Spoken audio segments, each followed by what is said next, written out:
దేవా కుశలమా తండ్రి మీరు కుశలమా?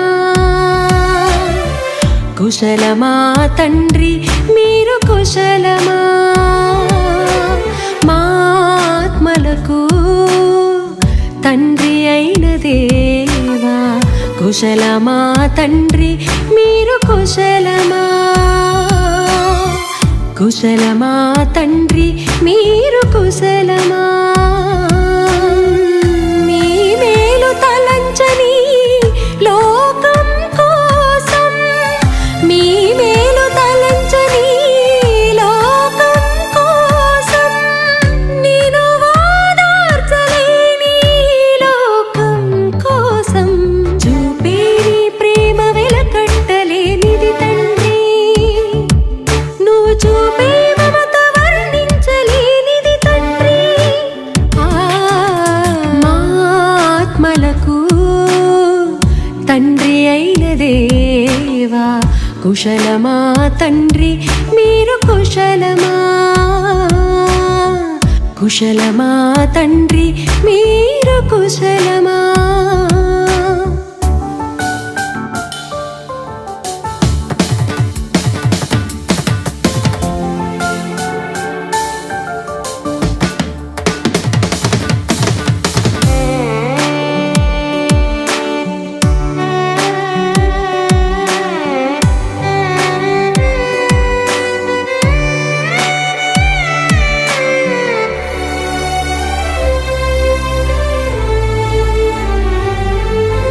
మేము అడగక ముందే ప్రకృతిలో అన్నీ ఇచ్చావులే. మేము అడగక ముందే నీ కుమారుని సిలువకప్పగించావు. మేము అడగక ముందే ప్రకృతిలో అన్నీ ఇచ్చావులే. మేము అడగక ముందే నీ కుమారుని సిలువకప్పగించావు. ఇంకా తృప్తి చెందని మానవ జీవితాలు, ఇంకా తమ అవసరతలు తీర్చమనే ప్రార్థనలు, అయినా నీ ప్రేమ వెనుదీయలేదు తండ్రి. మా ఆత్మలకు తండ్రి అయిన దేవా కుశలమా తండ్రి మీరు కుశలమా? కుశలమా తండ్రి మీరు కుశలమా?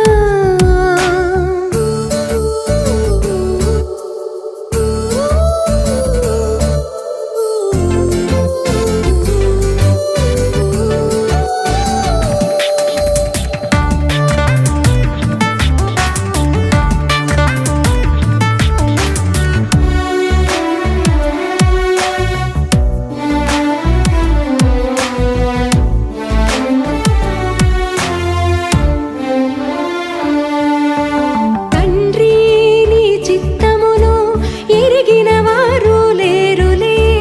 తండ్రి నీ మనసున బాధను తీర్చిన వారే లేరులే.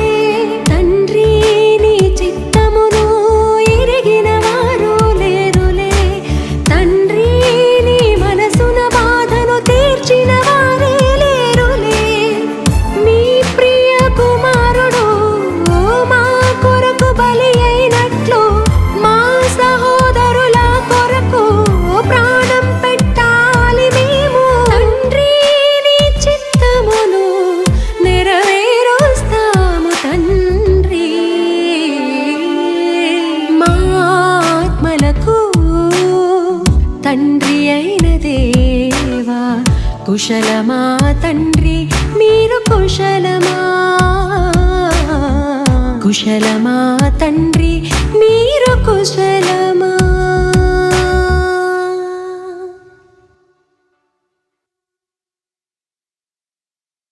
రాయడానికి ప్రయత్నం చేయండి. మనిషి చేసిన తప్పు ప్రకృతి వలన ముప్పు. ఈ రాత్రి మనం వినబోతున్నటువంటి సందేశం దయచేసి పిల్లలు, చిన్నపిల్లలు ముందుకు వచ్చి కూర్చోండి. యవనస్తులు కానీ పిల్లలు కానీ. మరి వెనకాల ఇంకా ప్రజలు వస్తూ ఉన్నారు, విశ్వాసులు. పెద్దవారికి మరి కుర్చీలు ఇద్దాం. పిల్లలు, యవన పిల్లలందరూ, చిన్న పిల్లలు ముందుకు వచ్చేయండి. ఇక్కడికి వచ్చేయండి. ఆ మహిళ వచ్చాడు మొత్తం పిల్లలందరూ. యవన పిల్లలు కూడా, యవనస్తులు కూడా క్రింద కూర్చోగలిగిన వాళ్ళు మీ కొరకు ఇక్కడ బరకాలు ఏర్పాటు చేయబడ్డా. దయచేసి ముందుకు వచ్చి కూర్చోవాలని మనం చేస్తాం. ఇక ఆలస్యం చేయకుండా దయచేసి ఎవరు కూడా అలా చేయొద్దు, అటు ఇటు తిరగొద్దు. ఇక డైరెక్ట్గా నేరుగా మనం వాక్య సందేశంలోకి వెళుతున్నాం.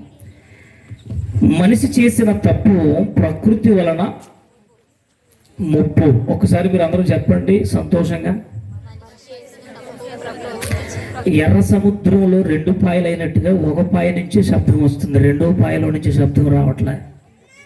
ఒకసారి అందరూ కలిసి ఎర్ర సముద్రం లాగా చెప్పండి. మధ్యలో ఏదో తేడా వచ్చింది. రైట్, మంచిది, బాగా చెప్పారు. ఒకసారి మళ్ళీ అందరూ గట్టిగా చెప్పండి.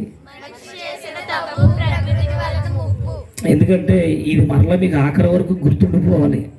ఎక్కడ? గుండెల్లో, మీ మనసులో, హృదయాల్లో గుర్తుండిపోవాలన్నమాట. అందుకే మీరు కూడా చెప్పడం మంచిది. ఇక మనిషి చేసేటటువంటి తప్పేముంది? మనిషి చేసిన తప్పుకి ప్రకృతి బలైపోతుంది అని అర్థం.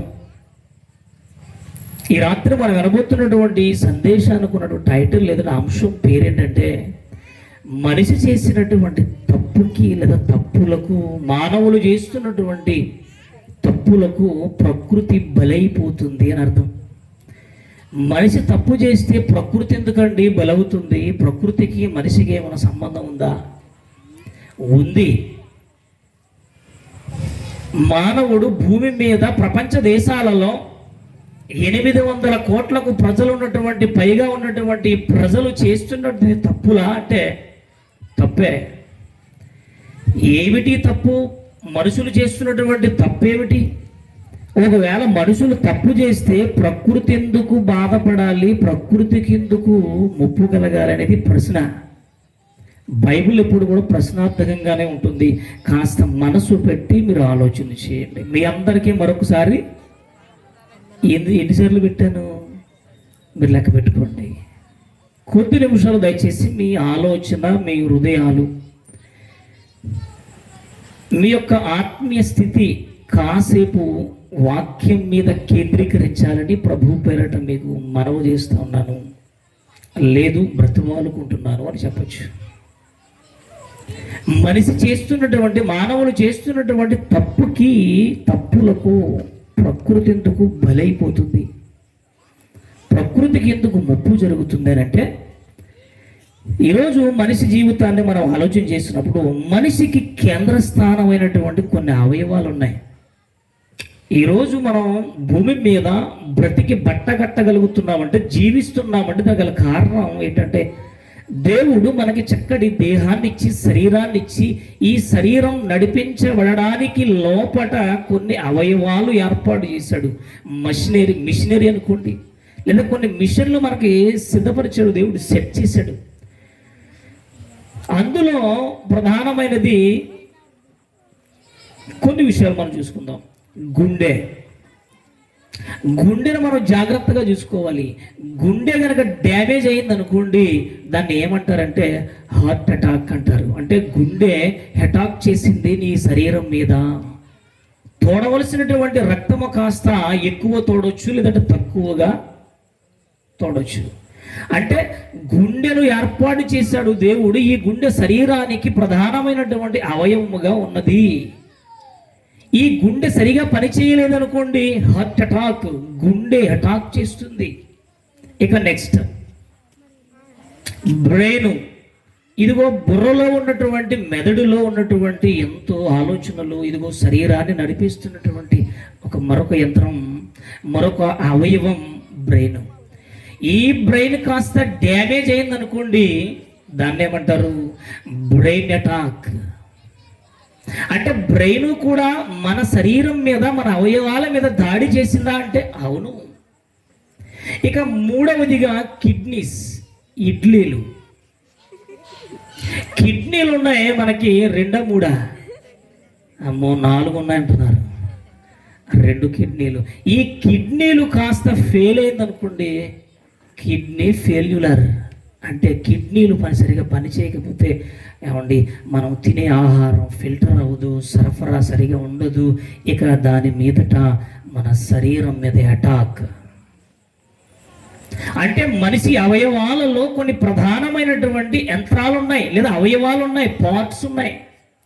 ఇవి ఎప్పుడైతే డ్యామేజ్ అవుతూ ఉన్నాయో ఆటోమేటిక్గా శరీరం అంతా కూడా బలహీనమైపోతుంది, శరీరం అంతా కూడా మరణానికి దగ్గరైపోతుంది, క్షీణించిపోయేటువంటి ప్రమాదం ఉన్నది అని చెబుతున్నది వైద్యశాస్త్రం. అవనవండి, వైద్య శాస్త్రానికి ముందు చెప్పింది బైబిల్. ఇక రక్తహీనత అంటే రక్తం ఉన్నది కానీ శరీరానికి అవయవాలకు సరిపడా లేదు. రక్తహీనత ఉంటే దాని వలన కూడా శరీరానికి ప్రమాదం ఉన్నది. అంటే ప్రధానమైనటువంటి ఈ యొక్క దేహానికి ఉన్నటువంటి కేంద్ర స్థానమైనటువంటి ఈ దేహంలో ఉన్నటువంటి కొన్ని అవయవాలు అటాక్ చేస్తున్నాయంటే ఎందుకనంటే మనం తినే ఆహారం కానివచ్చు, మనం చేసే తప్పులు కానివచ్చు. డాక్టర్ గారు తినొద్దనదు, తిన్నామేమో. ఒకవేళ మనం తినకూడనటువంటి ఆహార పదార్థాలు ఏమైనా తిన్నామేమో, చెయ్యరాని పని ఏమైనా చేశామేమో. అంటే మన అవయవాలను మనమే పాడు చేసుకుంటున్నాము అని చెప్పొచ్చు ఒక మాటలో. ఇది బాగానే ఉంది, ఇది అలా ఉంచండి. అంటే ఈ యొక్క మానవ మనిషి కేంద్ర స్థానాలుగైనటువంటి అవయవాలు పాడైపోతే శరీరం టోటల్గా ఈ బాడీ మరణానికి దారితీస్తుంది, క్షీణించిపోతుంది. అలానే మీకు ఇది ఎందుకు చెప్పానంటే మనుషులు చేస్తున్నటువంటి, మానవులు చేస్తున్నటువంటి తప్పు వలన ప్రకృతికి ఎందుకు ముప్పు కలుగుతుందో తెలియాలి అంటే మీ శరీర అవయవాలు, మన శరీర అవయవాల గురించి ముందుగా తెలుసుకోవడం మంచిది. అందుకే మీకు ఈ ఉదాహరణ చెప్పడం జరిగింది. ఇక నెక్స్ట్ అపోస్తుల కార్యములు 13వ అధ్యాయము 40-41 వచనాన్ని మనం చదవగలిగితే ఈ ప్రకృతికి ఉన్నటువంటి ముప్పు కోసం దేవుడు ముందుగా చెప్పాడా అంటే చెప్పాడండి. తండ్రి అయిన దేవుడు, ప్రభు అయినటువంటి దేవుడు ముందుగా 66 పుస్తకాలు కలిగినటువంటి ఈ బైబిల్ పరిశుద్ధ గ్రంథాన్ని మన చేతిలోనికి ప్రపంచానికి ఎందుకు ఇచ్చాడో తెలుసా? నువ్వు నీతిగా, న్యాయముగా నీ కన్న తండ్రి నువ్వు కలిగి ఉంటే, నువ్వు రక్షణలోనికి వస్తే, నువ్వు ప్రభువు కొరకు న్యాయముగా బ్రతికితే సరే, లేకుంటే నీ వలన ప్రకృతికి కలిగే మహాప్రమాదం ఉందని చెప్పాడు చూడండి దేవుడు.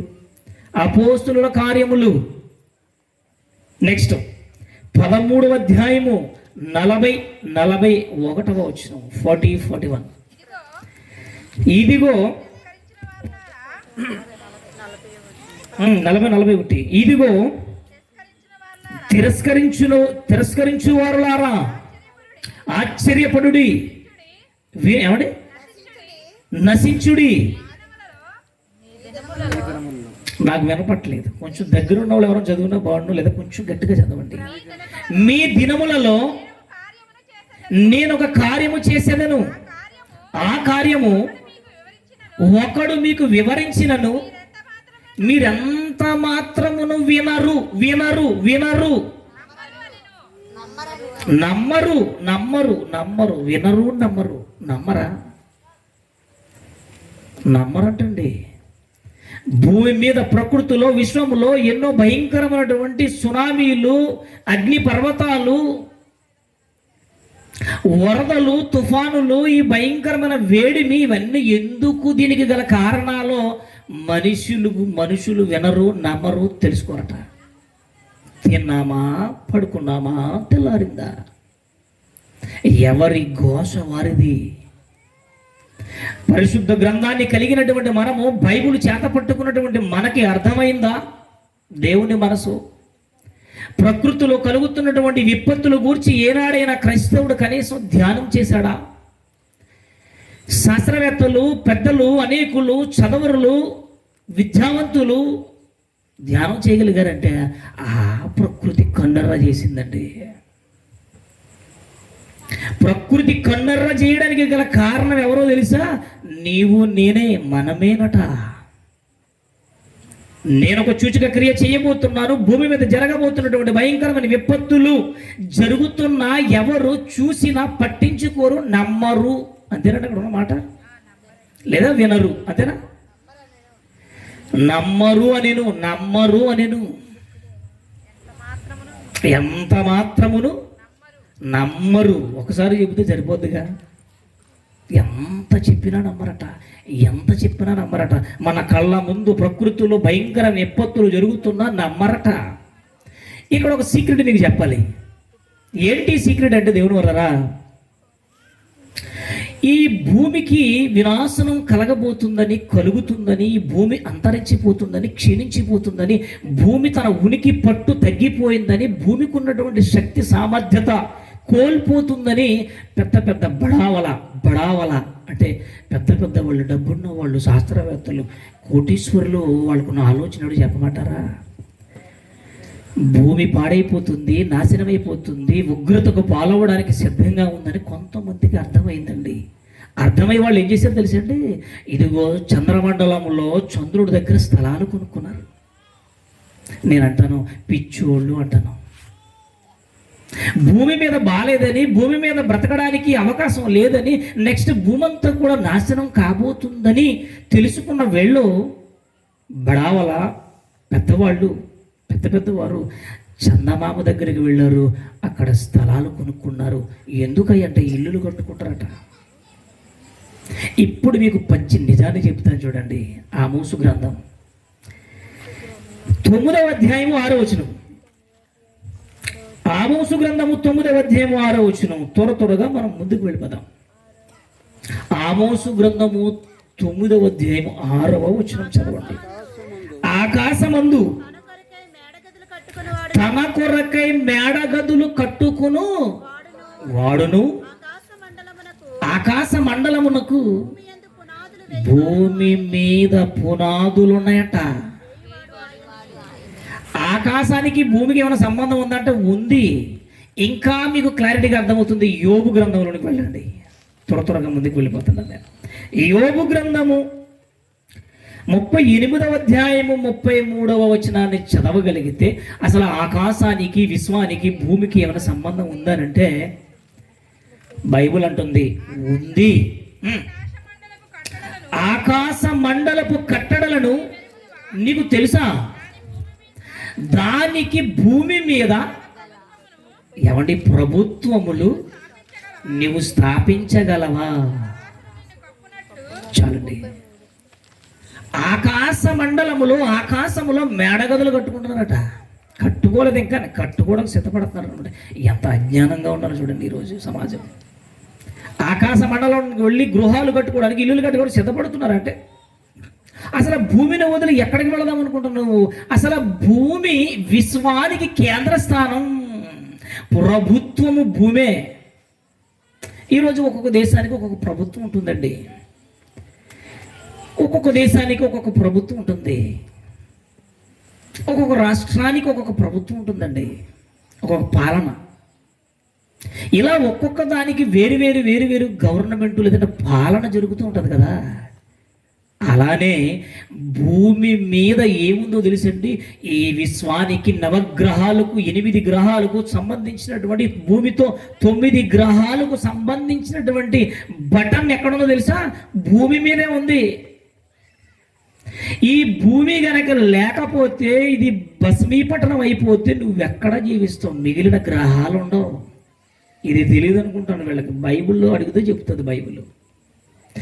భూమి వినాశనం అయిపోతుంటే, భూమి సర్వనాశనం అయిపోవడానికి సిద్ధంగా ఉంటే, ఇక మిగిలినటువంటి సూర్య చంద్ర నక్షత్రాలు, మిగిలినటువంటి గ్రహాలు ఉంటాయంటే ఉండవట.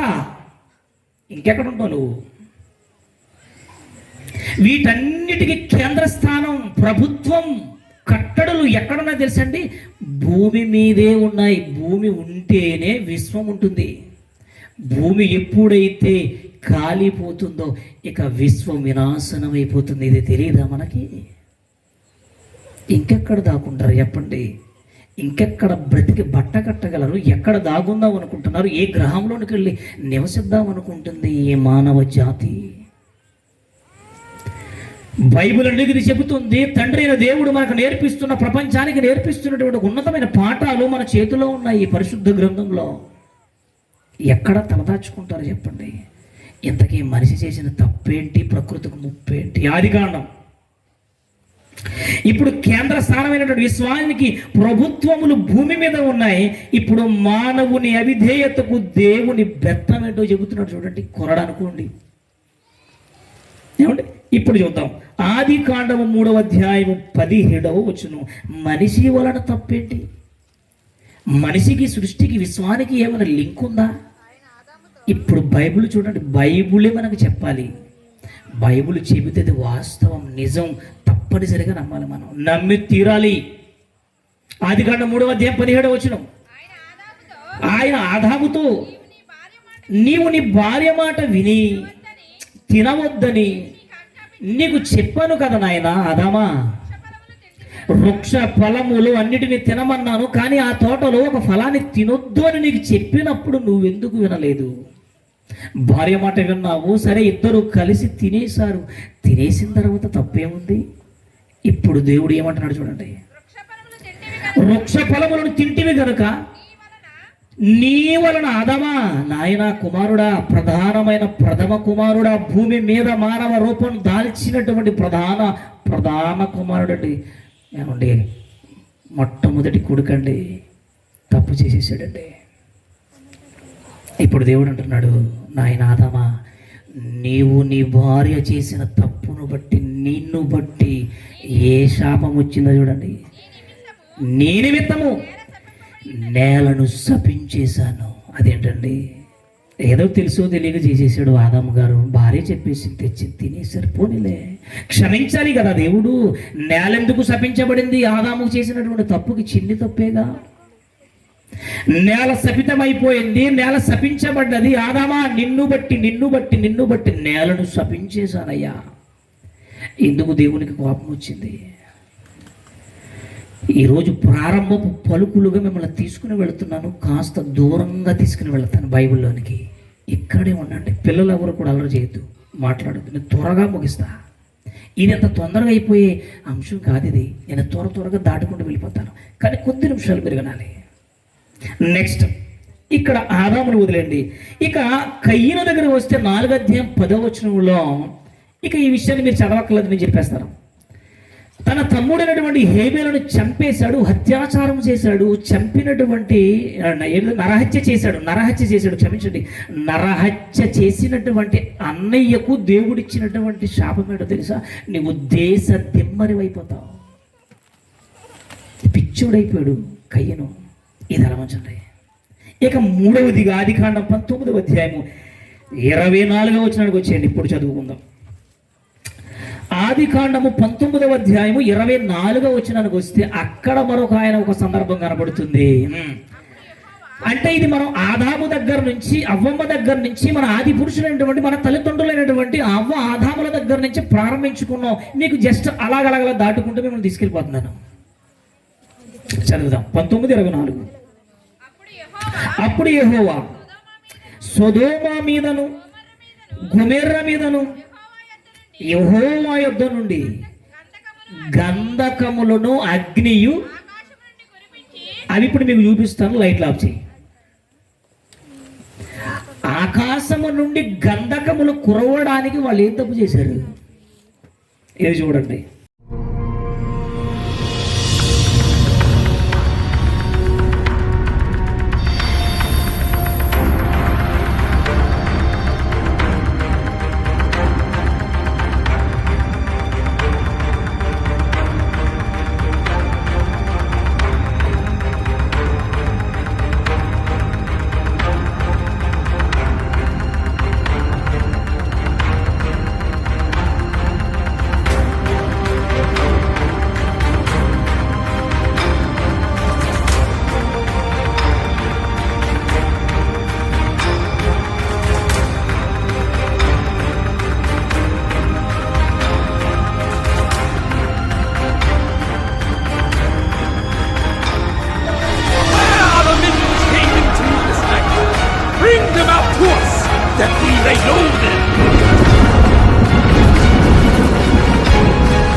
ప్రజలు వారు వాయా వరుస లేకుండా వాళ్ళ ఇష్టానుసారంగా దేవుని ధిక్కరించి దేవుని మీద తిరుగుబాటు చేసి ధర్మం లేనివారుగా నీతి లేనివారుగా కామాంతులై చివరికి లోతు తన యొక్క కుటుంబం పిల్లల మీద దాడి చేసినటువంటి ఘన చరిత్ర, గొప్ప హీన చరిత్ర సొదొమ గొమొర్ర పట్టణాలలో నెలకొందండి.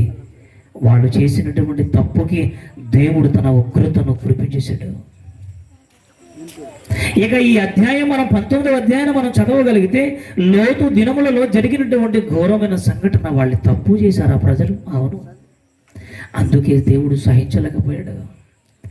ఆకాశము నుండి అగ్ని గంధకములు రగులుకున్నాయి, పంపించేశాడు, కాల్చేశాడండి. ఏమండి, మనిషి చేసిన తప్పుకి ప్రకృతికి ఎందుకు బాధ? దేవుడు సహించలేకపోయాడు. అగ్ని గంధకములను తిప్పేశాడండి. ఇది మనందరికీ తెలుసు కదా. ఇక నెక్స్ట్ మరొక చోటికి వెళ్దాం. చూడండి, ఆదికాండం 7వ అధ్యాయము 4వ వచనం.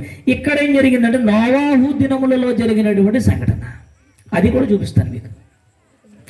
7వ అధ్యాయము 4వ వచనం. ఎందుకనగా ఇంకను 7 దినములలోగా 40 పగండ్లను 40 రాత్రులను భూమి మీద వర్షమును కురిపించి నేను చేసిన. ఇదిగో ఇక దేవునికి కోపం వచ్చేసింది. ఏం చేశారు వాళ్ళు? నోవాహు కాలంలో ఏం జరిగిందనంటే దేవుని మాటను వినలేదు, ఒక్కరు దేవుని కొరకు లోబడలేదు. వాళ్ళు కూడా, ఆనాటి జనాంగం కూడా దేవుని మీద తిరుగుబాటు చేసి తప్పులు చేశారండి. అందుకే దేవుడు సహించలేక ఏం కలుగజేసాడని ఉందంటే 7వ అధ్యాయం అంతా. ఇప్పుడు అంతా కూడా చదవడానికి మన టైం లేదు. ఇక భూమి మీద నేను ఏదైతే తయారు చేస్తానో, నేను కన్నానో, ఏదైతే నేను పుట్టించానో, ఏదైతే కలుగు చేస్తానో, ఇక ఈ విశ్వం అంతా ఉండడానికి వీలు లేదు. నా చేతులతో చేసుకున్న ఈ చేతుల ద్వారా నేను సర్వనాశనము చేయాలనుకున్నాడు. భయంకరమైనటువంటి జలప్రలయం వచ్చేసింది. ఏమండి, 40 రాత్రులు 40 పగళ్ళు దేవుని వల్ల వచ్చేసింది. ఏమండి, 40 పగళ్ళు 40 రాత్రులు. ఈ సునామీని ఎవరైతే దగ్గర నుంచి చూస్తారో వాళ్ళైతే జీవితంలో ఎప్పుడూ మర్చిపోలేరు. ఎందుకంటే 2004లో ఇండోనేషియాలో దాదాపుగా 30 అడుగుల ఎత్తున్న అలల్ని చూసి ప్రతి ఒక్కరూ భయపడి ఆశ్చర్యపోయారు. ఇండోనేషియా, సౌత్ ఏషియా మరియు ఈస్ట్ ఆఫ్రికా లాంటి దేశాలు ప్రకృతి యొక్క భయంకరమైన కోపానికి బలైపోయారు. ఇలాంటి భయంకరమైన సునామీ వల్ల ఇండోనేషియా, సౌత్ ఏషియా మరియు ఈస్ట్ ఆఫ్రికాలో దాదాపుగా 2,50,000 మంది చనిపోయారు. మీ అందరికీ ఇప్పటికీ అర్థమై ఉంటుంది సునామీ అనేది ఎంత పెద్ద ప్రమాదకరమైనదో అని. కానీ ఇప్పుడు మీకు తెలియాల్సిన విషయం ఏంటంటే సునామీ యొక్క అలలు ఎంత ఎత్తు వరకు ఎగిసి పడతాయి, అలాగే వీటి ఆకారం ఎంత ఎత్తు ఉంటుంది. సునామీ రావడానికి గల ముఖ్య కారణం భూకంపం. ఎప్పుడైతే సముద్రం లోపల భూకంపం వస్తుందో అప్పుడు సముద్రంలో అలలు ఎగిసిపడడం మొదలవుతాయి. సేమ్ ఇదే విధంగా 2011లో అదే భూకంపం వల్ల జపాన్ లో భయంకరమైన సునామీ వచ్చింది. ఈ సునామీ ఎంత భయంకరంగా ఉంటుందంటే ఇప్పుడు చెప్పబోయేది వింటే మీకే అర్థమవుతుంది. 2011లో జపాన్ లో వచ్చిన సునామీ అలలు దాదాపు 40 అడుగుల ఎత్తు వరకు ఎగిసిపడ్డాయి. అంటే ఈ అలలు అమెరికాలో ఉన్న స్టాచ్యూ ఆఫ్ లిబర్టీ కంటే కేవలం 5 మీటర్లు మాత్రమే తక్కువ. అయితే ఈ సునామీ వల్ల ప్రాణహాని ఏమీ జరగలేదు. కాకపోతే దీనివల్ల సముద్రం నీరు జపాన్ లో 10 కిలోమీటర్ల వరకు విస్తరించింది. అందువల్ల దాదాపు 22 కోట్ల రూపాయల నష్టం జరిగింది. మీరు ఎన్నో హాలీవుడ్ మూవీస్ లో సునామీ వచ్చిన పట్టణాల యొక్క పరిస్థితి ఎలా ఉంటుందో అనేది ఖచ్చితంగా చూసే ఉంటారు. అయితే 2011లో జపాన్ లో వచ్చిన తుఫాన్ అనేది హాలీవుడ్ మూవీకి ఏమాత్రం తక్కువ కాదని చెప్పవచ్చు. అలాగే ఇలాంటి సునామీలు రావడం చాలా మామూలు విషయమే. సునామీ వచ్చినప్పుడు సముద్రపు ఒడ్డు నుండే ప్రజలు ఎక్కువగా ఎఫెక్ట్ అవుతూ ఉంటారు. ఏదో ఒక సమయంలో భూకంపాల వల్ల సునామీలు వస్తూ ఉంటాయి. కాకపోతే ఇవి కూడా వేరే రకమైనవి ఉంటాయి. వాటిని మెగా సునామీ అంటారు. మెగా సునామీ అన్నిటికంటే డేంజరస్. అసలు ఈ మెగా సునామీ అంటే ఏంటి అని మీకు డౌట్ రావచ్చు. ఈ ప్రశ్నకి సమాధానం కావాలంటే వీడియో ఎక్కడ స్కిప్ చేయకుండా వీడియో పూర్తిగా చూడండి. మరి ఇంకెందుకు ఆలస్యం, లెట్స్ స్టార్ట్ టుడే ఎపిసోడ్. ముందుగా మెగా సునామీ గురించి మాట్లాడుకుందాం. మెగా సునామీ అలలు సాధారణ సునామీ కంటే ఎన్నో రెట్లు బలమైనవి. సాధారణంగా సునామీ సముద్రంలో భూకంపం రావడం వల్ల ఏర్పడుతుంది, కానీ మెగా సునామీ సముద్రంలో ఏదైనా విశాలమైన ఆబ్జెక్ట్ పడడం వల్ల ఏర్పడుతుంది. ఈ మెగా సునామీ ఎంత స్ట్రాంగ్ గా ఉంటుందంటే పెద్ద పెద్ద బిల్డింగ్స్ కూడా కొన్ని సెకండ్స్ లోనే నాశనం చేస్తుంది. అయితే సముద్రంలో ఎలాంటి విశాలమైన ఆబ్జెక్ట్స్ ఈ మెగా సునామీకి కారణమవుతాయి అని మీకు ప్రశ్న రావచ్చు. ఇక్కడ చెప్పాల్సిన విషయం ఏంటంటే ఈ రోజు నుంచి దాదాపు 60 సంవత్సరాల ముందు అంటే 1963లో ఈ మెగా సునామీని చూశారు. ఈ మెగా సునామీ ఇటాలియన్ గవర్నమెంట్ చేసి సముద్రములో నీటి ప్రమాదం ఉన్నది, అగ్ని ప్రమాదం ఉన్నది, ఎటు చూసినా ప్రమాదపు అంచులో బ్రతుకుతున్నాడు మనిషి అన్న సంగతి మీరు మర్చిపోకూడదు. మనం అనుకుంటున్నాం ప్రశాంతంగా ఉంటున్నాం, వండుకుంటున్నాం, తింటున్నాం, పని చేసుకుంటున్నాం, మన ఇష్టానుసారంగా జీవిస్తున్నాం అనుకున్నది ఆనాటి సమాజం, సొదొమ గొమొర్రా పట్టణస్థులు, ఆనాటి నోవాహు దినంలో ఉన్నటువంటి జనాంగం ఇలాగే ఆలోచించిందండి. అందుకే దేవుడు మనుషులు చేసిన తప్పుకు శిక్ష వేసేసాడు, చంపేశాడండి. అంటే కన్న దేవుడు చంపేస్తాడా? చంపేస్తాడు. నీ కూతురు, నీ కుమారుడు, నీ కుమార్తె నీ మాట వినకపోతే ఇంటిలో నెట్టేస్తే నీకంత కోపం ఉంటే ప్రకృతిని కలుగు చేసి నీకు చల్లటి వాతావరణం ఇచ్చి, వేడినిచ్చి, గాలినిచ్చి, ఆహారం ఇచ్చి, సూర్యచంద్ర నక్షత్రాలను ఎన్నో కలుగజేసి నిన్ను చల్లగా జీవించమని చేస్తే, అలాంటి దేవుణ్ణి మర్చిపోతే, అలాంటి దేవుని మీద తిరుగుబాటు చేస్తే జరిగేది విపత్తు అన్న సంగతి ఈరోజు సమాజానికి తెలియదా? తెలిసినా పట్టించుకునే జనమండి. ఒకవేళ తెలియకపోతే చెబుదామంటే వినని జనమండి. దయచేసి ప్రభునందు ప్రేమను వలన ఎందుకు మీకు ఎన్ని చూపించవలసి వస్తుందో తెలుసండి. మనిషి చేస్తున్న తప్పులండి. ఎందుకు సునామీ వచ్చిందో తెలుసా? ఎందుకు అగ్ని పర్వతములు బద్దలవుతున్నాయి? ఎందుకు భూకంపములు వస్తున్నాయి? ఎందుకు కరోనా, ఎన్నెన్నో వైరస్లతో, ఎన్నెన్నో భయంకరమైన వ్యాధులతో ఈ భూమి మీద మనుషులకు ఎందుకు ఇన్ని దాడులు జరుగుతున్నాయి? మనిషి ఆలోచన బాలేదండి. దేవుడంటే లెక్క లేనివారుగా, దేవుడంటే భయపడలేని వారుగా, దేవుని సన్నిధికి రాలేని వారుగా, ఇది ఒక మతం అనుకుంటున్నారు, కులం అనుకుంటున్నారు, ప్రాంతం అనుకుంటున్నారు, ఇది ఒక వర్గం అనుకుంటుంది తప్ప ఈ మానవ జాతికి అర్థం కానిది ఏంటో చెప్పమంటారా? నిన్ను కన్న తండ్రి ఎవరో ఈ భూమి మీద మనుషులకు తెలిసినా పట్టించుకోలేని వారుగా ఉన్నారు. ఎందుకు దేవుడు ఊరుకుంటాడు చెప్పండి? ఒక్కసారి చూడండి ఇర్మియా గ్రంథం కొన్ని మాటలు మనం చూసుకుందాం. ఆదాము చేసినటువంటి తప్పుకి భూమికి శాపం వచ్చేసింది, కయ్యనుకు శాపం వచ్చేసింది. నోవాహు దినములలో ప్రజలను 40 దినములు పగళ్ళు, రేయింపగళ్ళు వర్షాలతో పర్వతాలు మునిగిపోయినట్లుగా దేవుడు ఎందుకు ఎంత కోపం వచ్చేసింది దేవునికి? ఇక లోతు దినములలో ఎందుకు ఆకాశము నుండి అగ్ని గంధకములతో ఎందుకు దేవుడు తగలబెట్టేశాడో తెలుసా? మార్పు లేనప్పుడు ఎంతకాలం చూస్తాడు చెప్పండి దేవుడు? దుష్టులుగా, దుర్మార్గులుగా, దైవ భీతి లేని వారుగా, దైవ ఆలోచన లేని వారుగా, దైవ సంబంధమైనటువంటి కార్యక్రమాలకు పాల్గొనలేని వారుగా, దేవుడంటే భయం లేనటువంటి వారుగా ఈరోజు భూమి మీద సంపాదిస్తూ, భూమి మీద బ్రతకాలి, భూమి మీద బ్రతికి బట్టగట్టాలి, భూమి మీదే మన జీవితం ఉన్నటువంటి ఆలోచనతో ఉన్నప్పుడు ఎందుకు దేవుడు ఊరుకోవాలి చెప్పండి? వేల సంవత్సరాలు 1000 ఏళ్ళు బ్రతికినటువంటి మనిషికి ఈరోజు ఎందుకు 60, 70, 80 ఏళ్ళ జీవితకాలం? చిన్న వయసులో చనిపోతున్నారు, బాల్య దశలో చనిపోతున్నారు, యవ్వన దశలో చనిపోతున్నారు. వయసుతో పని లేదా? ఎందుకు మనిషి చచ్చిపోతున్నాడు? ఎందుకు ఈ ప్రకృతిలో జరుగుతున్నటువంటి విలయ తాండం చెప్పండి?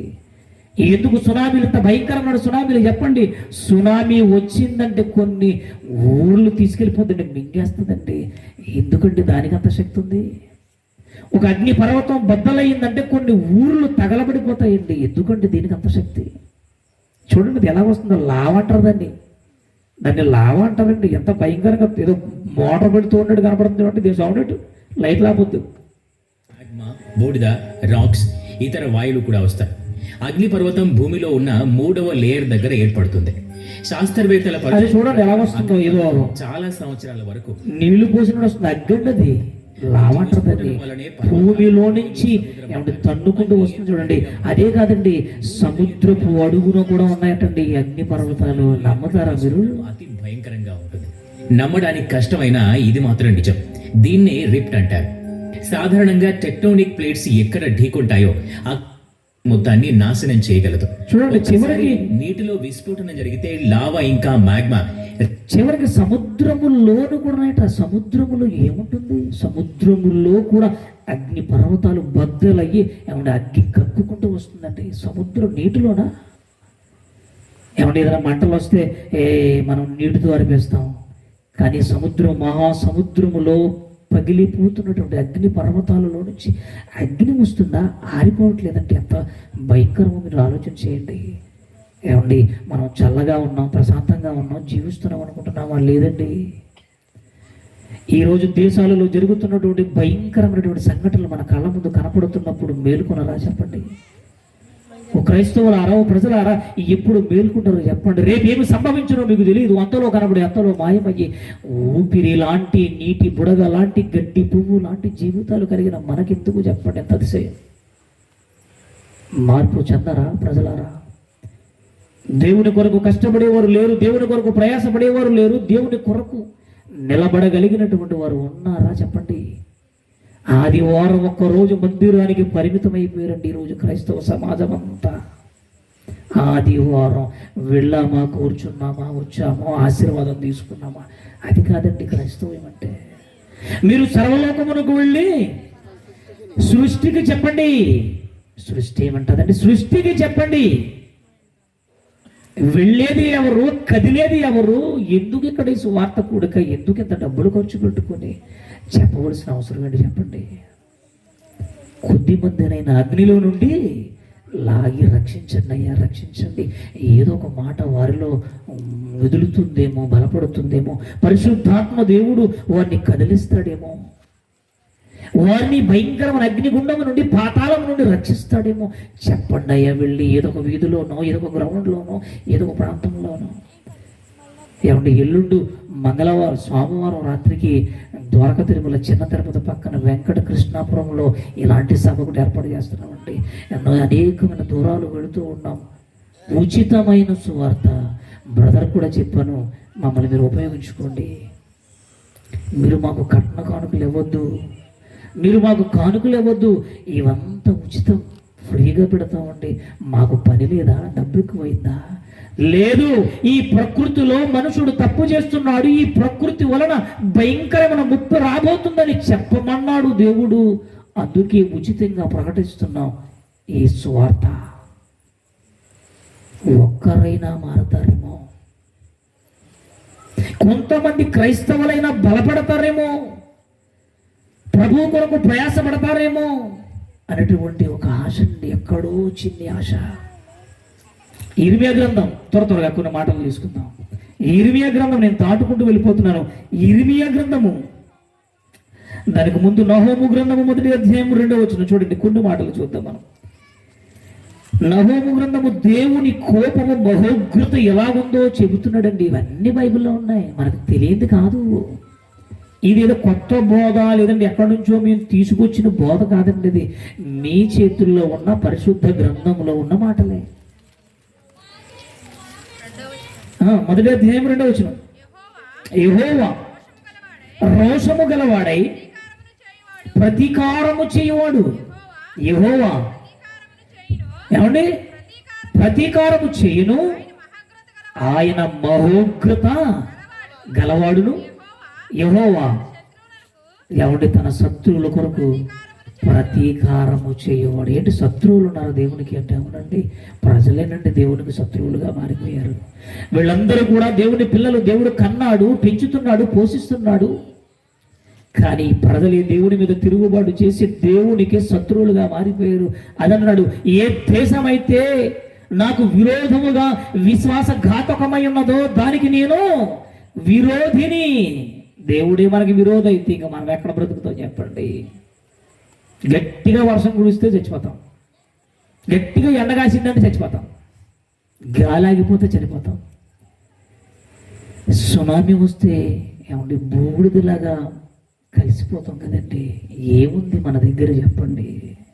ఏముందని విర్రవీగిపోతున్నాం, ఏముందని అతిశయిస్తున్నాం, ఏముందని ఈ భూమి మీద గర్వించి దేవునికి ఇవ్వాల్సిన సమయాన్ని దొంగులిస్తున్నారు. దయచేసి ఈ రాత్రి మీరు ఆలోచన చేయాలి. దేవుడు తన ఆత్మ చేత హెచ్చరిస్తున్నటువంటి మాటలండివి. ఎప్పుడు మారతారు దేవుని వలన? బాప్తిసం తీసుకుని 10 ఏళ్ళు 20 ఏళ్ళు ఏమండి 50 ఏళ్ళు 70 ఏళ్ళు వచ్చేసాయి, మార్పు లేదా? ఇప్పటికీ వాక్యం ఏంటో అర్థం కాలేదా?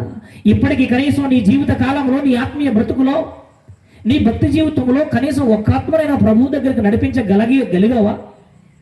లేదు, నువ్వు అలాగే ఉండిపోయావా? ఉండిపోతే ప్రమాదం. ఇర్మియా గ్రంథము 23వ అధ్యాయము 19వ వచనం. ఎందుకు ఈ యొక్క అగ్ని పర్వతములు, ఎందుకు ఈ సునామీలు, ఎందుకు ఈ భూకంపాలు, ఎందుకు ఇంత వేడి, ఎందుకు ఈ యొక్క అకాలమైనటువంటి వర్షాలు, ఎందుకు ఈ ప్రకృతిలో జరుగుతున్నటువంటి ఏమంటే విపత్తులు? కారణం ఒక్కటే. దేవుడు మనల్ని చంపడానికి కాదండి. ఇవన్నీ మనకు అవసరమని మన కాళ్ళ క్రింద పెట్టాడు, మన కళ్ళ ముందు పెట్టాడు. మన కోసం ఏర్పాటు చేసినటువంటి ఈ ప్రకృతి మన మీద తిరగబడడానికి ఒకే ఒక కారణం, అది మనిషి చేసిన తప్పు. ఒక మణిపూర్లో చూడండి, క్రైస్తవుల్ని నరికి చంపేశారు. తప్పు కదా? ఇది ఏ మతం అయితే ఏంటి, నీ మతాన్ని ప్రకటించుకో. స్త్రీలను బట్టలు ఊడదీసి నగ్నంగా రోడ్ల మీద ఊరేగిస్తే అది మంచి పనండి. దేవునికి కోపం రాదా? నీకు నాకు రాదేమో, ఒకవేళ పక్క దేశస్తులకు రాలేదేమో. దేవుడు సహించడు. దేవుడు వల్లరా దేవుడు ఒక్కసారి నీకు అవకాశం ఇస్తాడు, అవకాశం దాటిందో చంపేస్తాడు. మళ్ళా చెప్తున్నాను, మన భాషలో తాట తీస్తాడు. ఇన్నిచ్చిన దేవుడికి కోపం లేదనుకున్నారు? ప్రేమామయుడు, కరుణామయుడు, జరగల దేవుడు, ఇంకెప్పుడు ఇవేనా? అందుకేనండి ప్రజల్లో మార్పు లేదు, అందుకేనండి ప్రజల్లో చైతన్యం లేదు, అందుకే ఎవరో మారడం లేదండి. మరి బైబుల్లో అవే తప్ప ఇంకేమి లేవా? ఇంక దేవుడు ఏం చెప్పొద్దన్నాడా? ఒక డినామినేషన్కి పరిమితం అయిపోయారు, ఒక సంఘానికి పరిమితం అయిపోయారు, ఏదో ఒక మూల ఉండిపోయారండి. దేవుడు సహించలేకపోతున్నాడు మనిషి చేసిన తప్పులకు. మనిషి చంపేస్తున్నాడు, నరికేస్తున్నాడు, అత్యాచారాలు చేస్తున్నాడు, మానభంగాలు చేస్తున్నాడు. దయా, జాలి, కనికరం లేకుండా ఒక తోటి మనిషిని నరికి చంపడానికి నీకు ధైర్యం ఎలా వచ్చింది? నువ్వు ఒక మట్టి వాడవన్న సంగతి మర్చిపోయావా? నీటి బుడగవన్న సంగతి మర్చిపోయావా? అంతలో కనబడి ఎంతలో మాయమయ్యే గాలి వంటి వాడు మర్చిపోయావా? నువ్వు ఎందుకు నీ తోటి వాడిని చంపుతున్నావు? ఎందుకు నీ వారిని నరుకుతున్నావు? ఎందుకు నీ సహోదరుని ప్రేమించమన్న దేవుడు మర్చిపోయావా? ఈ మాట మనం చెప్పొద్దా? చెప్పండి. ఎప్పుడు మారేది? దొంగతనాలు, వ్యభిచారాలు, హత్యలు, మానభంగాలు వయసులో పని లేదండి. పసిపిల్లని రేపు చేసేసారండి. అబ్బా, ఇది తప్పు కాదంటారా? ఇక ఇవన్నీ మీకు చూపించలేను, టైం లేదు. మీరు డైలీ చూస్తున్నారు, సెల్ ఫోన్లో చూస్తున్నారు, యూట్యూబ్ ఛానల్లో చూస్తున్నారు, టీవీలో చూస్తున్నారు. అబ్బో బోర్డు ప్రోగ్రామ్స్. ఇంకేం చూపించినారు? ఘనకార్యాన్ని మంచి పని చేశారు, చూపించనా? పసిపిల్ల, 2 ఏళ్ల పిల్ల పైన ఒకడు అత్యాచారం, మదమికి కామముతో కళ్ళు మూసుకుపోయి చిన్న పెద్ద అండి. నోవాహు దినములు, సొదొమ దినములు, లోతు దినములండి. అది లోకాసు వార్తలు అన్నాడు 17వ అధ్యాయంలో. ఇదిగో నోవాహు దినములలో జరిగినట్లుగా మనుష్య కుమారుని దినములలో జరుగును, లోతు దినములలో జరిగినట్లుగా మనుష్య కుమారుని దినములలో జరుగును. అప్పుడు ఇప్పుడు ఒకే బ్రతుకు మనిషిని, మార్పు లేని జీవితం. ఎందుకు ఊరుకోవాలి చెప్పండి? దేవుడు చంపేస్తాడు. దేవుడు వల్ల సహించలేకపోతున్నాడు, దేవుడు తట్టుకోలేకపోతున్నాడు. ప్రసంగిలు అంటున్నాడు, నేను నరులందరినీ యథార్థవంతులుగా చేశాను, కానీ వారు వివిధ తంత్రములను కలిగించుకుని కులమని, మతమని, ప్రాంతమని, సంఘమని, డినామినేషన్ అని భేదం పెట్టుకుని మీరు ఎందుకు అలా చచ్చిపోతున్నారు అన్నాడు దేవుడు ప్రసంగి గ్రంథంలో. ప్రసంగి భక్తుడి ద్వారా రాయించిన మాటది. ఎందుకు చచ్చిపోతున్నారు? భేదాలతో అనేకమైనటువంటి అడ్డుకట్టలు వేసుకుని ఎందుకు చచ్చిపోతున్నారు? నాకు ఎందుకు కోపాన్ని రప్పిస్తున్నారు అన్నాడు ప్రసంగి గ్రంథంలో. నేను నరులందరినీ ఏం చేసినట్ట, ఎలా చేసినట్ట? యథార్థవంతులుగా పుట్టించి తినే, కానీ వారు వివిధమైన తంత్రములు కల్పించుకుని నాకు విరోధులుగా మారిపోతుంటే నేను ఎంతకాలం తట్టుకోవాలి? భరించలేకపోతున్నాను, సహించలేకపోతున్నాను. మారరా మీరు? నామకార్థపు క్రైస్తవులుగా, వేషధారులుగా నటించే జీవితాలుగా గడిపిస్తే పోయేది పాతాళానికండి, పరలోకానికి కాదు. ఎంతసేపు చూసినా నువ్వు నీ ఆశీర్వాదాల కోసం, నీ ఇల్లు వాకలి, నీ కుటుంబం కోసం భౌతిక సంబంధమైన భూ సంబంధమైన ఆలోచనలతోనే బ్రతికితే ఇక పరలోక సంబంధమైనటువంటి ఆలోచనలోనికి ఎప్పుడు వెళుతుంది ఈ క్రైస్తవ సమాజం చెప్పండి? ఏనాడైనా ఆలోచన చేశారా? అందుకే అపోస్తులైన పౌలు భక్తుల ద్వారా పరిశుద్ధాత్మ దేవుడు రాయించిన మాట ఏంటో తెలుసా? మీరు పైన వాటి మీదనే మనసు పెట్టాడు కానీ భూ సంబంధమైన వాటి మీద అమ్మో మనకి ఎంతసేపు చూసినా కిందే. ఇల్లు లేదండి, వాకలు లేదండి, ఇంట్లో ఫ్రిడ్జ్ లేదండి, ఇదే లిస్ట్, కిరాణా లిస్ట్. దేవుడు ఆ పక్కింటి వాళ్ళకి పట్టు చీర ఉంది, నాకు లేదు. ఫ్రిడ్జ్ ఉంది, నాకు లేదు. వాళ్ళకి 3 స్టేర్లు ఉన్నాయి, నాకు గుడిసే. ఎంతసేపు ఇదేనా బాధ? లేదు లేదు, మారాలి దేవుడు వల్ల. నీవు నేను మనము క్రైస్తవులం అయినందుకు, క్రైస్తవుడు అయినందుకు ఏమనుభవించాలన్నాడు అపోస్తలుల కార్యాల్లో? బాధ. మనం అనుకుంటున్నాం ప్రభువుని నమ్ముకుంటే దీవెనలండి ఉన్నాయండి. దేవుడు అలాంటి ఇచ్చేసాడు, అన్నీ ఇస్తానే ఉన్నాడు. నీకు ఏది కావాలో సమస్తాన్ని సిద్ధపరిచేసాడు దేవుడు. ఇంకేంటి లిస్టు, కిరాణా లిస్టు? దేవుడా నాకు అది లేదు, ఇది లేదు, ఇది లేదు, ఎప్పుడు లేదనే మాట తప్ప. దేవా నీ కోసం నేను ఏం చేశాను? నిజంగా బ్రదర్ చాలా దూరం వెళ్ళి సువార్త ప్రకటిస్తూ ఉంటారు, నాకు చాలా ఇష్టం. అందుకే ఈ కూడికి పిలిచాను నేను, మాతో పాటు ఉండాలి. నిన్నటి వేళ రేపు జరగవలసిన కూడికి ఇది. రేపు నిన్న అయితే చాలామంది సేవకులు వద్దురండి, చాలామంది పిలిచారు. తీరా చూస్తే ఈ రోజు వాళ్ళకి మీటింగ్స్ ఉన్నాయి, రాలేకపోయారు. దయచేసి మీకు ప్రేమతో తెలియజేస్తున్నాను, ఇది దేవుడు చెప్పమన్న మాటలండి, నా సొంత మాటలు కాదేవి. ఇది కక్షతో మాట్లాడుతున్న మాటలు కాదు, సంఘాలను పాడు చేయలేనటువంటి మాటలు కాదండి, మిమ్మల్ని ఏదో గలిబిలి చేయలేని మాటలు కాదు. దేవుని వల్లరా దేవుడు చెప్పమన్న హెచ్చరికలు, డేంజర్ వార్నింగ్. చదవడం మాట ఇరిమియా గ్రంథం. ఇదిగో యెహోవా యొక్క మహోగ్రతయను పెనుగాలి. ఆల్రెడీ వచ్చేసింది. ఎప్పటి నుంచి ఉంది? నోవహు దినముల్లో పెనుగాలి వచ్చేసింది, పెళ్ళున కొట్టిందట. చూడండి ఆ మాట అక్కడ ఏముంది, అక్కడ చదవండి. భీకరమైన పెనుగాలి. ఇందాక మీకు వీడియో చూపించాను కదా, ఆ సుడిగాలి ఏంటో, పెనుగాలి ఏంటో. ఏమంటే గాలిలో చాలా రకాలు ఉన్నాయి, కొన్ని గాలిలు చెప్పండి మీరు. సుడిగాలి, పెనుగాలి, భయంకరమైన గాలి, చల్లగాలి, ఇంకోటి ఉంది పిల్లగాలి. అది మనకు కావాలి. మనకు కావాల్సిన గాలి ఏంటో తెలుసా? అబ్బా పిల్లగాలి, పైరుగాలి. దీనికి అలవాటు పడిపోయాం. ఇక ఎలాగ మన గాలి ఎట్లేదని చెప్పేసి ఫ్యాన్లు తయారు చేసాడు కంపెనీ. ఇక ఆ ఫ్యాన్లు, ఏసీలు, ఇంక ఇదే బ్రతుకండి మంది. బయటికి వెళ్ళేది లేదు, సువార్త ప్రకటించేది లేదు, కష్టపడేది లేదు, సువార్త ప్రకటించే వారికి సహకరించేది లేదు, వచ్చి కూర్చుని లేదు. మాది ఫలానా సంఘం అండి, ఆ సంఘం అయితే రావా? మాది ఫలానా డినామినేషన్ అండి, రావా? నువ్వు పట్టుకున్నది ఒకే బైబుల్, నువ్వు బోధిస్తున్నది ఒకే క్రీస్తుని, ఇంకా నీకెందుకు మతము, కులము, భేదము, డినామినేషన్? ఎవరు పెట్టుకోవాలండి డినామినేషన్? నాకు నచ్చదండి డినామినేషన్ అంటే. బ్రదర్కి అదే చెప్పాను నేను, నాకు అన్ని డినామినేషన్లు కావాలి. ఎందుకంటే నువ్వు చేయవలసింది సువార్త. డినామినేషన్ నిన్ను పరలోకం తీసుకెళ్ళదు, నీ సంఘం నిన్ను పరలోకం తీసుకెళ్ళదు. నువ్వు కావలసింది దేవుని మాటలు కావాలి. డినామినేషన్ మనకెందుకండి? మహోగ్రత అను పెనుగాలి దుష్టుల మీదకి పెళ్ళుమని వస్తుందంటండి. పెళ్ళుమని ఎంతకాలం భరించాలి చెప్పండి? దేవుడు సహించలేకపోతున్నాడు. ఆయన ఉగ్రత రావడానికి ఎప్పుడు ఎదురు చూస్తున్నాడండి. కానీ ఆయన ఎదురు చూసేది ఒకే ఒక కారణం, అందరూ అంతటా మారు మనసు పొందాలని ఆయనకున్న ఒకే ఒక చిన్ని కోరిక. అందరూ మారు మనసు పొందాలి. అయ్యో నా పిల్లలు నేను కన్నానే, నా ప్రజలను నేను కొన్నానే, రక్తమిచ్చి సంపాదించానే, వారికి రక్షణ ఇచ్చానే, వాళ్ళు రేపు మారుతారు, రేపు మారుతారు, రేపు మారుతారు, మారుతారు. ఏది మారేది? యెషయా గ్రంథం 1వ అధ్యాయం 2వ వచనం చివరి మాటలు.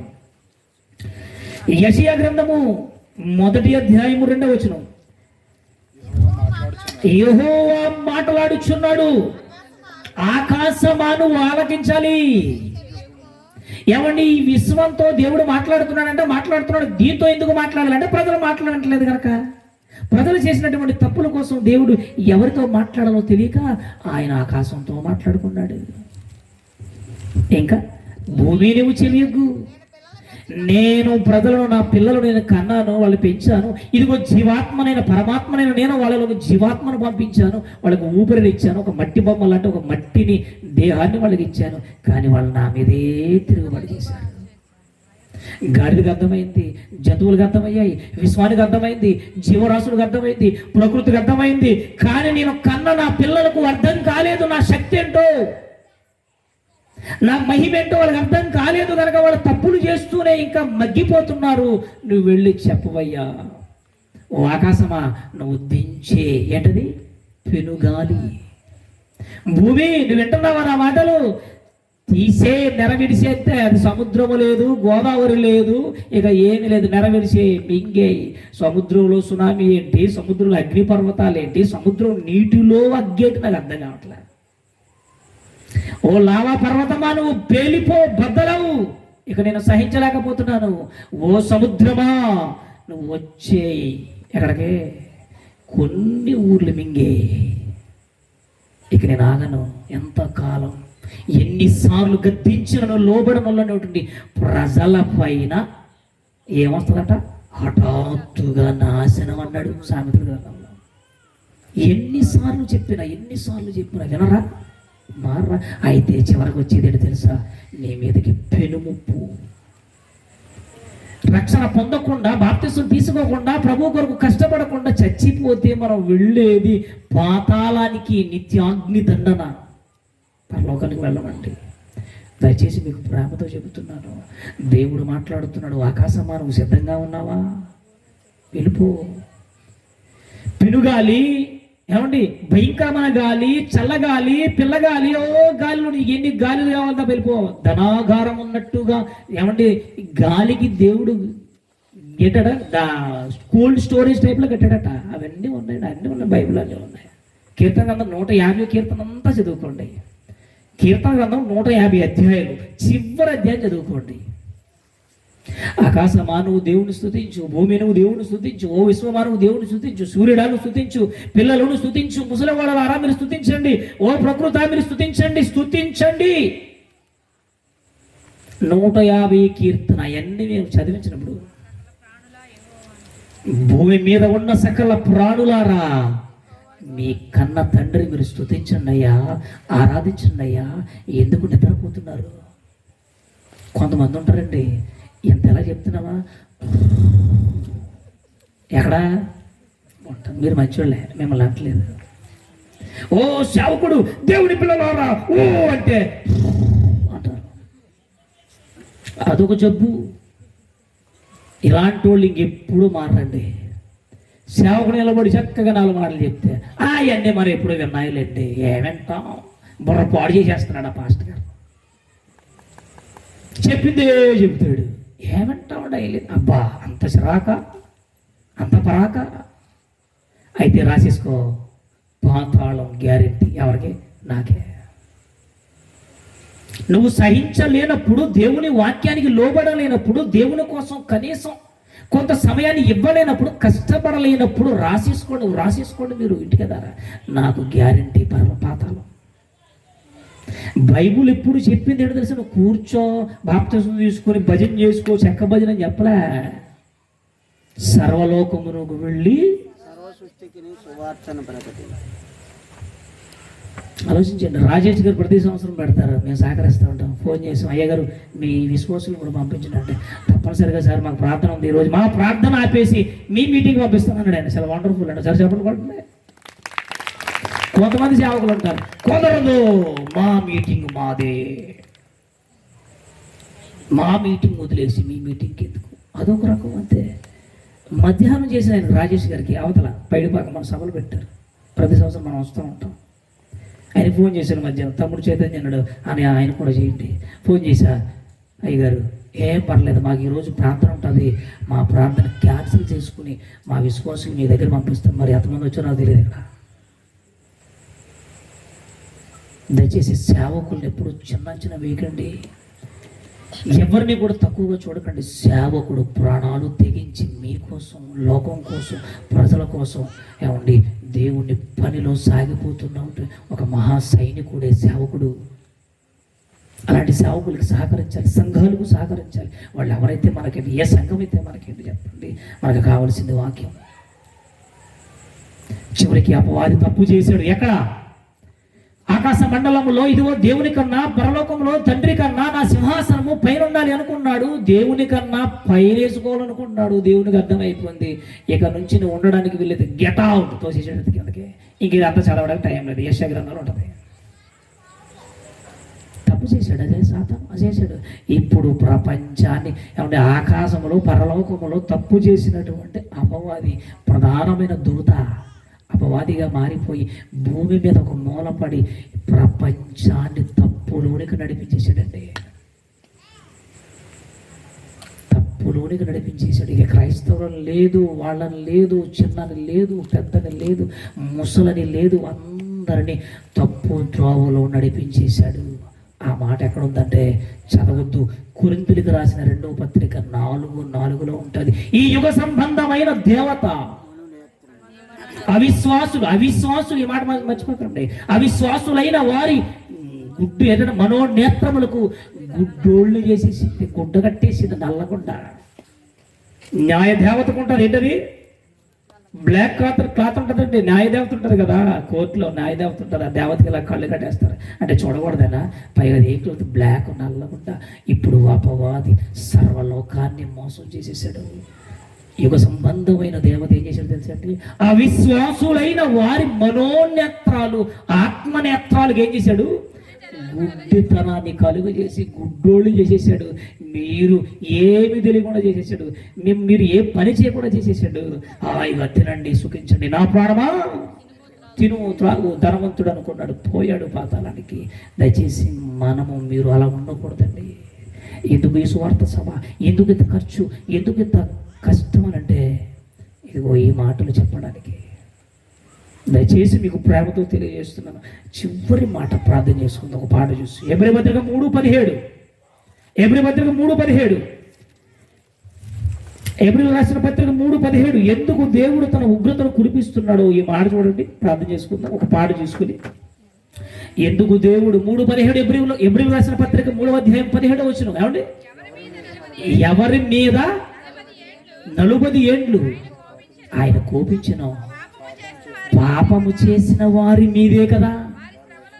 వారి శ్రమలలో అరణ్యములు ఏమండి? వారి శవములు అరణ్యములు ఏమైనాట? రాలిపోయాయి. ఇశ్రాయేలు జనాంగం అంటే ఎంత మేలు చేసినా దేవుని మీద సనుగుడు, తిరుగుబాటు. దేవుడు సహించలేకపోయాడు. వాడు చేసిన తప్పుకి దేవుడు రాలి చేశాడు. శవాలు అరణ్యంలో రాలిపోయి 40 ఏండ్లు సహించాడండి దేవుడు. మనల్ని కూడా సహిస్తున్నాడు, భరిస్తున్నాడు. ఇదిగో ఒకటి తల్లి ఆదరించినట్లుగా దేవుడు మనలను ఆయన దినమెల్లా తన చేతులు చాపుతున్నాడు. నా పిల్లలు ఎప్పటికైనా దగ్గరకు రాబోతారా, వాళ్ళు మారబోతారా, నన్ను ఆరాధిస్తారు, నన్ను కనపరుస్తారని దేవుడు ఎదురు చూస్తున్నాడండి. దేవుని ఎదుగు వద్దాం, దేవుని కొరకు బ్రతుకుదాం. మన జీవితం చిన్ని ఆయుష్కాలం. రేపు ఏమి జరుగుతుందో మనకి తెలీదు. సమయం ఉండగానే ప్రభు పరిచర్యలో మీ వంతు మీ సహకారాలు అందించండి. మీ సేవకులకి, మీ సంఘాలకు, మీ పరిచర్యలకు మీ కష్టాన్ని అందించండి, మీ ప్రోత్సాహాన్ని అందించండి. మీరు కొంత సేవకులకు సహాయం చేయండి. ఈరోజు ఈ సభ ఏమంటే 2 కుటుంబాల వారు ఏర్పాటు చేసుకున్నారు. శేషు గారు, చైతన్య గారు. ఎందుకు చెప్పండి? కొద్ది మందికైనా దేవుని మాటలు వినిపించాలి, కొద్ది మంది అయినా ప్రభువులో బలపడాలి, ప్రభువు కొరకు సిద్ధపడాలి, ఆ ఉన్నతమైన మహారాజ్యము వెళ్ళాలనే కదా. దయచేసి మీకు చివరిగా నేను తెలియజేస్తున్న మాట ఏంటంటే, మనిషి చేసిన తప్పు ప్రకృతికి ముప్పు, పెనుముప్పు.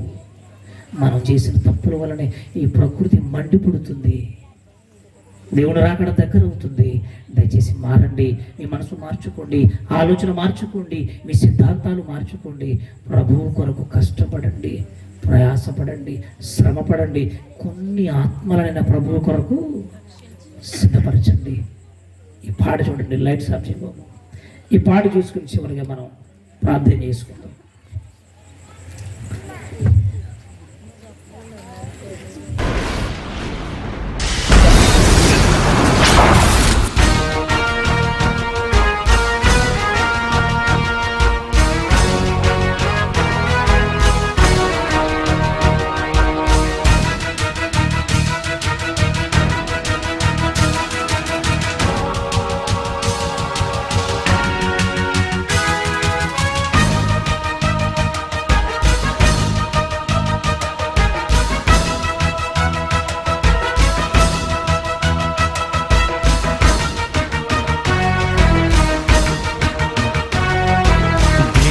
దేవునికి భయపడని వారికి చివరి ఘడియ ఇదే.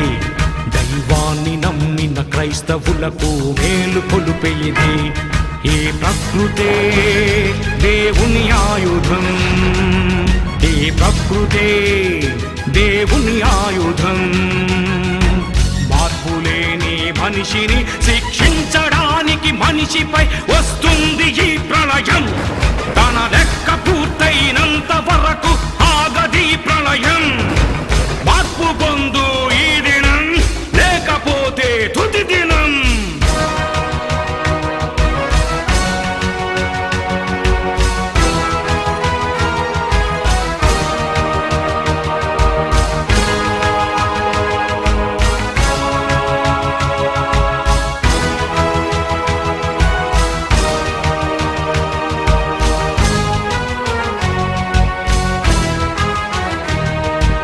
నీతిమంతులు లేకపోతే, పాపులందరూ పెరిగిపోతే ఎంతకాలం మనిషిని భూమిపై ఉంచాలిరా?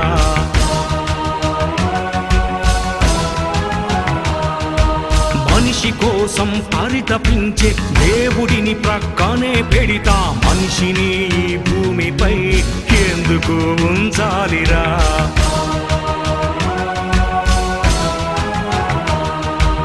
అగ్ని, నీరు, గాలి, నింగి, నేల సారం అనుభవిస్తూ సృష్టికర్తను ధిక్కరిస్తే ప్రకృతే గర్జించదా? ప్రకృతే కన్నెర్ర చేసిందా? పరమాత్ముడే ఉగ్రుడైనాడా? ఈ ప్రకృతే దేవుని ఆయుధం. నీ పాపమే దీనికి కారణం. మార్పులేని మనిషిని శిక్షించడానికి మనిషిపై వస్తుంది ఈ ప్రళయం. తన లెక్క పూర్తయినంత వరకు ఆగది ప్రళయం. మార్పు పొందు ఈ దినం, లేకపోతే తుది దినం.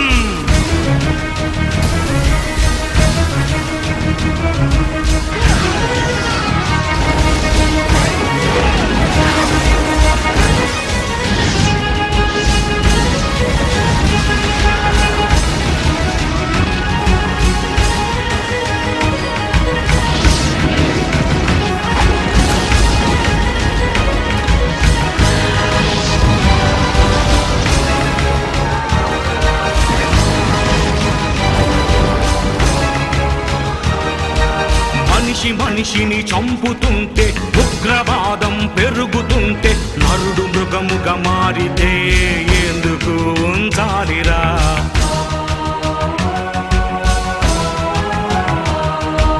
దుష్టులందరూ పెరుగుతుంటే, రక్తపాతం జరుగుతుంటే, నరుల పాపం పండితే ఎందుకు ఉంచాలిరా?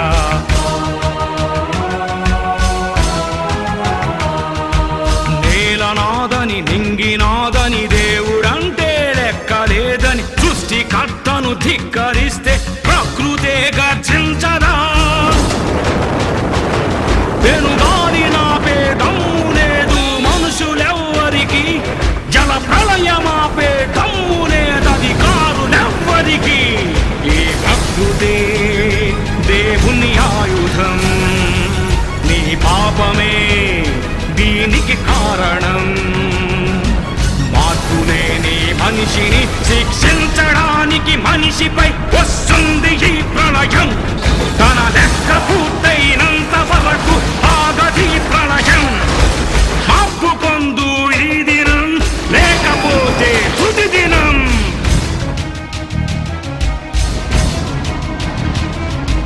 దేవునికి భయపడని వారికి చివరి ఘడియ ఇదే. దైవాన్ని నమ్మిన క్రైస్తవులకు మేలు కొలుపే ఇది.